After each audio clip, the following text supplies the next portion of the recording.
Hey guys, welcome to TechTeam channel. Hope you're doing well. In this video, I'm going to show you how you can see when someone blocked you on Discord, or when you suspect that a friend is blocking you or blocked you, how you can check that.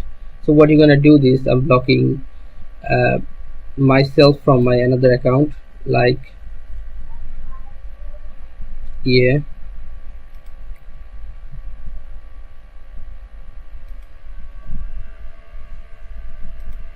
Okay, I'm blocking this few on my another account and block.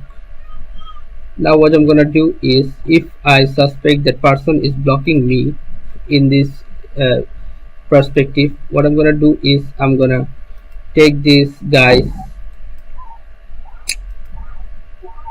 username and go back to friend option, add friend, and paste it here, send a friend request, and it will be suggesting like this: friend request failed, it didn't work, double check the username, because he blocked you. Okay, that's why it will be shown like this.